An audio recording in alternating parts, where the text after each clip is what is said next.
Hi again then guys, and welcome to another installment of the Beards and Cars podcast. And straight off the bat, of course, in addition to you being able to get this in its audio-only form via the link down below over on SoundCloud, I do want to thank those of you who did listen to and watch it here on YouTube last week. Only 7 days ago, the 8-vehicle prediction video already has 18,000 views. Now, although a lot of videos on the channel do have those kind of views, and many of them have a lot more, that is still very impressive for a week. That's well above average for the podcast, and I want to thank those of you who watched that, and I hope, of course, that you enjoyed it. And, of course, it did become a rather interesting video in the timeline of Gran Turismo, because the last vehicle that I predicted in that video, the Aston Martin DBR9, was confirmed to be coming to the game within 12 hours of releasing the video. So as I said, and as I winked and nodded at a number of times in that video, they are predictions in a loose sense, let's just say that. And I will also say, as another teaser for those of you who did watch that episode, if you like those predictions, you should probably stick around on the channel until the end of the month, perhaps, for no particular reason, just to maybe see how things go. But this particular installment is a natural lead-on from that, and just like that video is something which I have done before, of course predicting cars, this one is also something that I've done before, and doubtless some, if not all of the circuits here, I have probably talked about before, maybe even all in one video. But we have new people on the channel all the time. It's always good to look back and reevaluate the situation in Gran Turismo with how long the game's life cycle is. And although, of course, I can't say anything with any certainty or necessarily, have the authority to prove something, let's just say that if I were to postulate that Gran Turismo's next installment was arriving in late 2021, for no apparent reason, then, of course, we still have a lot of the life cycle still to go.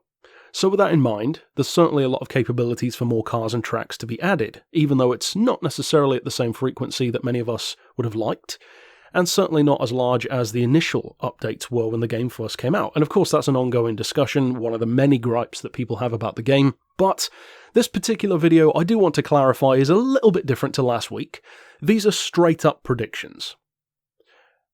And of course last week was. But these are, all honesty, just predictions. It's as far as that. However, I do believe that all of these predictions, all 7 of them, have at least a possible chance, and some of them, I would even argue, a highly probable chance of coming back either in GT Sport or in that next game. Now, I'm going to start off with one of the tracks that I think has easily the most likelihood of coming back, and that is Silverstone. Silverstone is a massively popular circuit. Of course, it was in GT6. I think it was in GT5 as well, if I recall correctly. But it's, of course, an iconic circuit in F1 and a variety of other things. Very, very popular track in Gran Turismo and Forza. I must admit, I'm not a huge fan of Silverstone. I'm actually not a huge fan, kind of ironically, of very many British circuits at all. I don't really like Brands Hatch. I'm not a fan of Silverstone. Goodwood, I think, is cool, but as I've said before, I prefer longer tracks. And due to the size of England, most of our circuits aren't really that long. But that doesn't detract from the fact that Silverstone is a big part of Gran Turismo's modern history and is hugely popular. Now, one of the primary reasonings that I'm going to be using in this video for the tracks which I think have a much higher chance is how it was integrated into the game. And I'm not just talking about whether it was in the Academy or, FIA type stuff back then.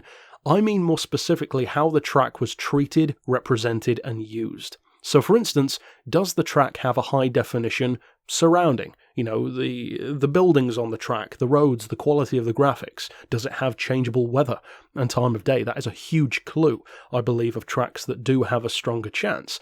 Because, if you look back at all of the circuits that have returned so far, most of them, there are a couple of exceptions like Laguna Seca, but most of them already had existing changeable weather and time of day, that kind of stuff. Silverstone, crucially, is a high-definition track. It has changeable weather, changeable time of day, it's a good-looking circuit in terms of the graphics, and it wouldn't take a huge amount of effort, of course, comparatively speaking, that's a big understatement, to update that track enough to bring it into the game. It's certainly nowhere near as difficult as starting from scratch. Now, of course, many people would love to see, for instance, Deep Forest come back, and I believe Kaz himself has even spoken about that, but I believe he's also been quoted as saying that it would be very difficult to bring Deep Forest back, at least in that iconic form, because of, I believe he said, the proportions of the track. The track isn't really large enough for it to fit into GT Sport properly with the physics and the more accurate sizing that's used in the game. So if it were to come back, I think it would look probably very different. It would be, chances are, a larger circuit with a longer lap. And although many of us would not dislike that, I do think it hurts its chances a little bit, being essentially another ground up from scratch creation. Next one on the list, though, after Silverstone, is, I believe, the fictional Gran Turismo circuit, an original circuit, as they like to call them, that I believe has probably the single strongest chance of returning by far. Midfield.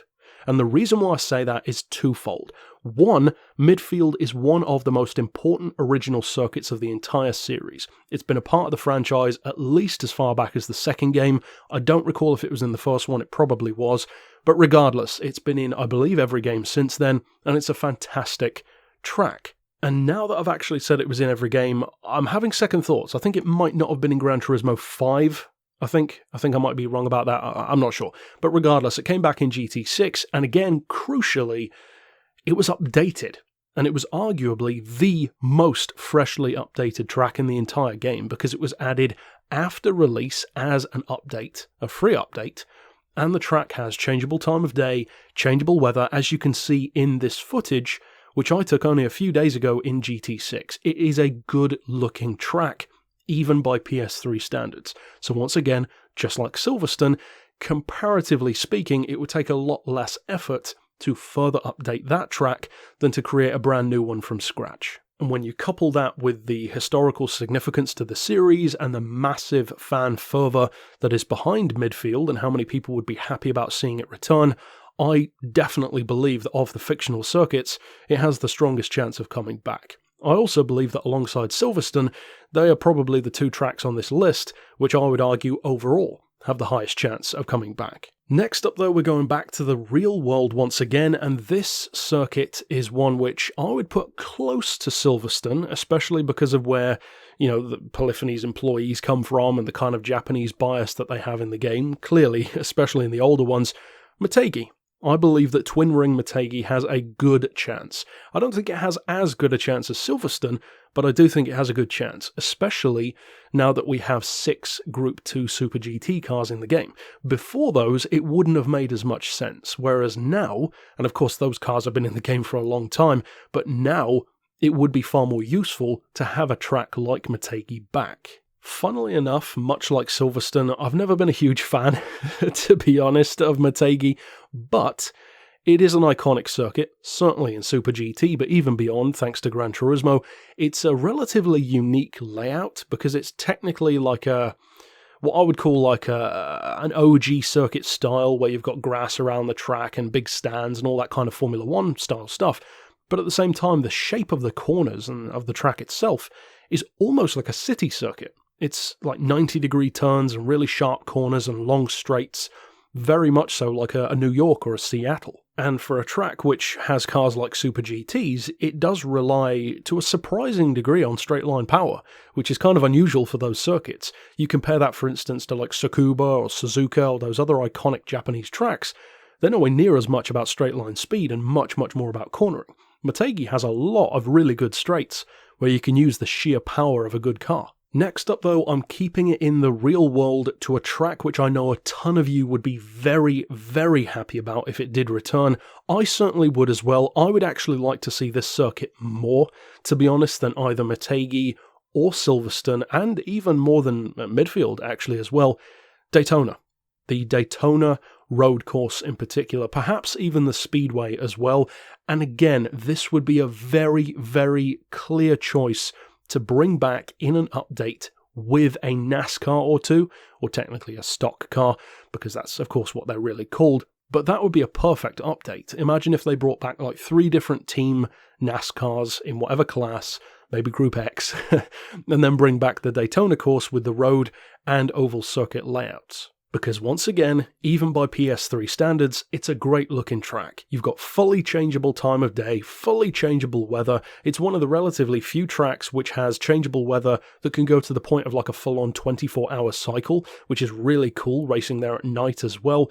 It's a great track layout in terms of being an iconic oval for sure, but I actually like the road course even more.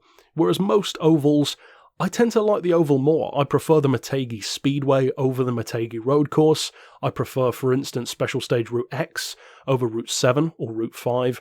Controversial, I know, but I'm actually a fan of really good oval courses. And there's another track which we're going to mention after this one, which of course has an iconic oval as well. My favourite oval, in fact. And I guess really it's a perfect time to move on to that, because the track that I'm talking about is Indy.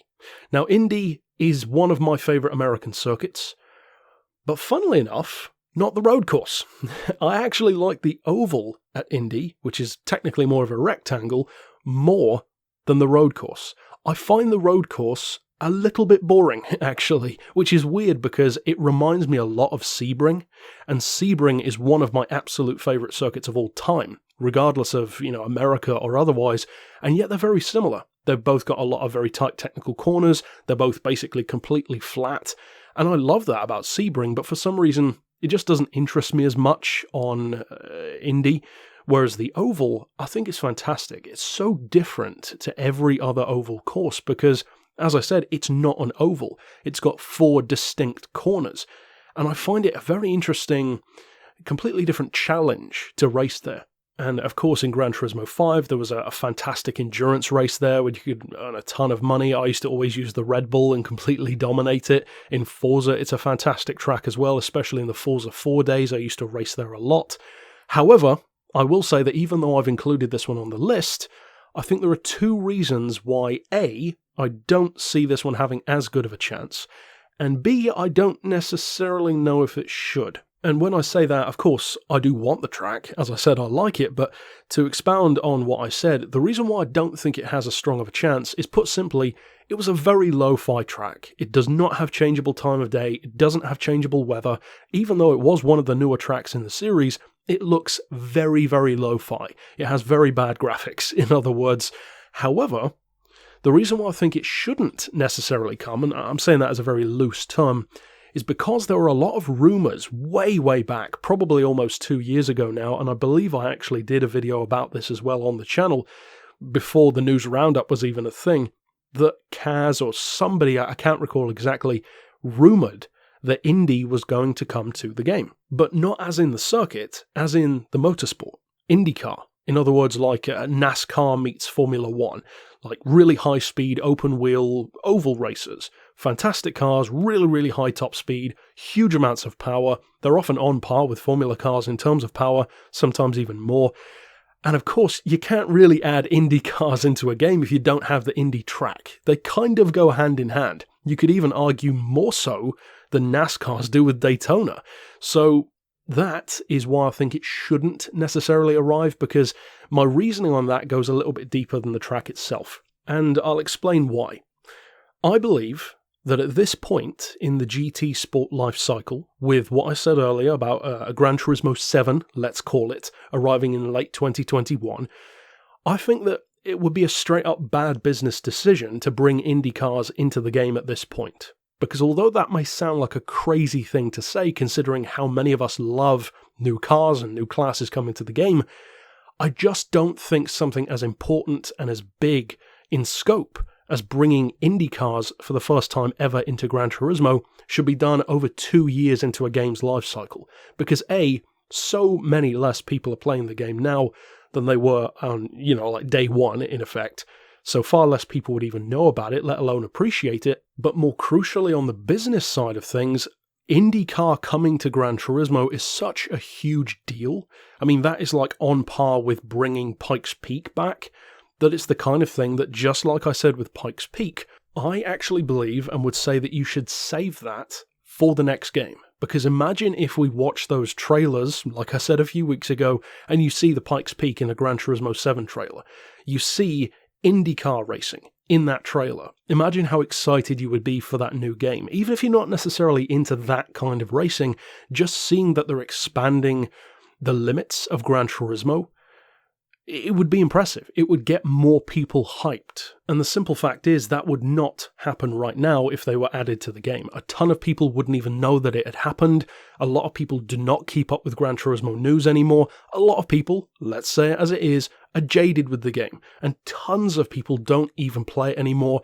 Barely even to check out the new updates, if that. Some people have completely dropped the game and gone to Forza or various other things, Project Cars, AC, whatever the case may be, but for whatever reason, it just would not have the same impact as if it arrived in the next game. So I believe that Indy has a chance, but I think it's the kind of thing that they might do in like a Gran Turismo 7 rather than a GT Sport. However, that's still good enough to put it on the list as far as I'm concerned. The next one I'm going to talk about, I believe, also has, let's say, a slimmer chance, but there is actually a little bit of a reason for this one. Not necessarily evidence per se, but you could consider it evidence to some degree, or at least a teaser, potentially, and that is Côte d'Azur, better known as Monaco. Now, I would love to see Monaco come back. It was a fantastic city circuit in, I believe, Gran Turismo 4 through 6, and, I mean, it's one of the most challenging circuits. Of course, it's iconic from Formula 1.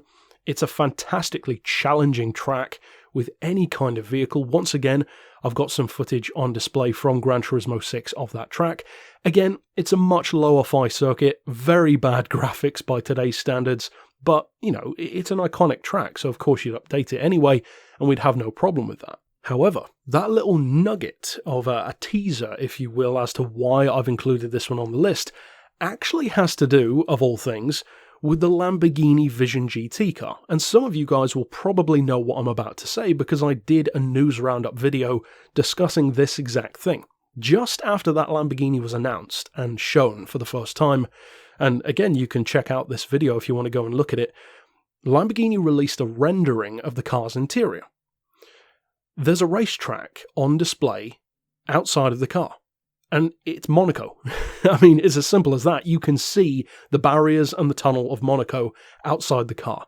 Now, that could be purely, you know, a red herring, an totally unintentional misdirect. Lamborghini could just be putting it on an iconic track with no thought to the game whatsoever. And I would say that's entirely possible. However, you know, Polyphony knows what fans are going to think. And it was still approved, and it was still put out as a public image. So, although as I said back then, it's by no means confirmation, I do find it curious that of all the racetracks they could have chosen, they just so happened to put Monaco outside the car. I mean, let's face it, the Lamborghini is not a Formula car. There's no reason for it to be on Monaco. Yes, it's a luxurious place, but there are plenty of more iconic Italian circuits which would have made sense, you know, Imola, wherever, you know, in Italy rather than Monaco. That's what they chose, though. I find that curious. And, of course, if it did come back, a ton of us would be very happy. In fact, it would easily be my favourite city circuit in Gran Turismo since Seattle. And Seattle, I would love to see come back, but I don't think that has any chance at all. Finally, though, speaking of fictional circuits like Seattle, I'm rounding off my 7 with another fictional circuit. And this one I'm including on the list for a similar reason to why I included Midfield. And that is another very iconic track, a long-standing circuit in the series, and it is, of course, Apricot Hill. Now, Apricot Hill is a track which my old man used to love racing on back in the day. I've never been a huge fan of it myself. I'm more of a Grand Valley or Trial Mountain kind of guy, but I get it. I get why people like this one. Apricot Hill, to me, always felt a little bit too soft. Almost a little bit too, like, Clubman-esque, like it's too forgiving, it's too beginner-friendly. It's not really a technical circuit, it's just these long, smooth, kind of rubbery corners that don't really ask that much of you. But, with all of that being said, and my personal preference to one side, I do think it actually has a decent chance, because again, just like Midfield, it is an iconic track, it's been in the franchise for a long time, plus, crucially, just like Midfield, changeable weather, changeable time of day, and it was a high-definition track. I believe it has a good chance. I would not say it has as good of a chance as Midfield, but it has a chance nonetheless, as far as I'm concerned. So overall, that is my 7 predictions. Silverstone, Midfield, Motegi, Daytona, Indy, Monaco, and Apricot Hill. So of course I'd love to hear yours down below, And I do want to clarify, even though there's not really any point in clarifying because people just write whatever they want anyway, this is not talking about the tracks that I want the most. Far from it. I've already done lists of that and many of these aren't even on there. This is the ones that I think have the best chance of coming back. That's a very, very different thing. But, as I said, tell me yours down below. Of course, if you did not check out that predictions video from last week, well, let's just say that if you're keenly interested in cars that are coming to the game, you should probably watch that video again. This one's purely prediction, but at the same time, it would certainly be cool if at least a couple of these do come to the game, especially if the next Gran Turismo title is as far off as I said. But that's it for this installment of the Beards and Cars podcast, a podcast which, incidentally, if you want to show your support of, you can grab the official t-shirt of this podcast series right below this video. And I have to say that of all the t-shirts I sell, the Beards and Cars one is probably my personal favourite and the one that I wear the most. But overall, any support on the channel is greatly appreciated, of course, whether it be a t-shirt, becoming part of the Patreon team, or just supporting by watching, liking, and commenting on videos. But regardless of how you choose to support HSG, I thank you for it. And until next week, I'll see you then. But for now, as always, thanks for watching.